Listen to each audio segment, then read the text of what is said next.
De deux choses l'une. L'autre, c'est le soleil. Les pauvres, les travailleurs ne voient pas ces choses. Leur soleil, c'est la soif, la poussière, la sueur, le goudron.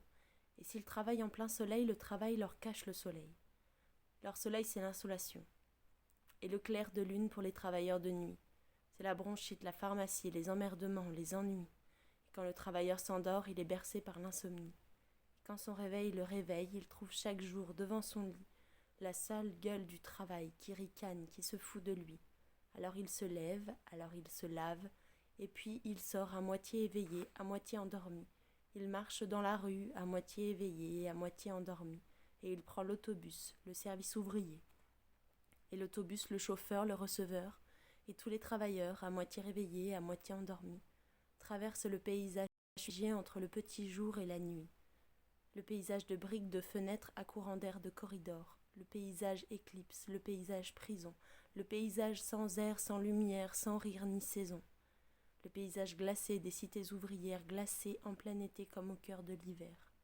Le paysage éteint, le paysage sans rien, le paysage exploité, affamé, dévoré, escamoté, le paysage charbon, le paysage poussière, le paysage cambouis, le paysage mâche-fer, le paysage châtré, gommé, effacé, relégué et rejeté dans l'ombre.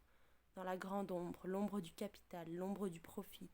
Sur ce paysage parfois un astre, lui, un seul. Le faux soleil, le soleil blême, le soleil couché, le soleil chien du capital, le vieux soleil de cuivre, le vieux soleil clairon, le vieux soleil ciboire, le vieux soleil fistule, le dégoûtant soleil du roi soleil. Le soleil d'Austerlitz, le soleil de Verdun, le soleil fétiche, le soleil tricolore et incolore, l'astre des désastres, l'astre de la vacherie, l'astre de la tuerie, la connerie, le soleil mort.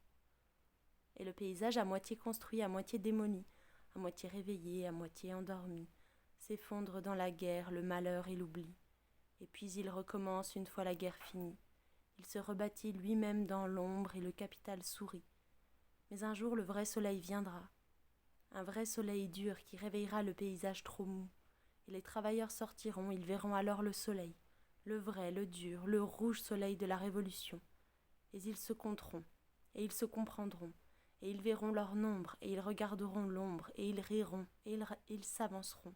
Une dernière fois le capital voudra les empêcher de rire, ils le tueront, et ils l'enterreront dans la terre sous le paysage de misère, et le paysage de misère, de profit, de poussière et de charbon. Ils le brûleront, ils le raseront, et ils en fabriqueront un autre. Un paysage tout nouveau, tout beau, un vrai paysage tout vivant. Ils feront beaucoup de choses avec le soleil, et même ils changeront l'hiver en printemps. Bonjour à tous.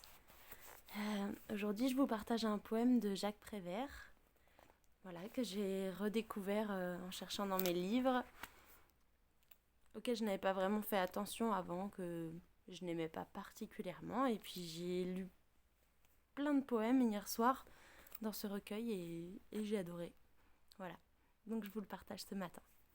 Je vous souhaite une bonne journée et bon confinement.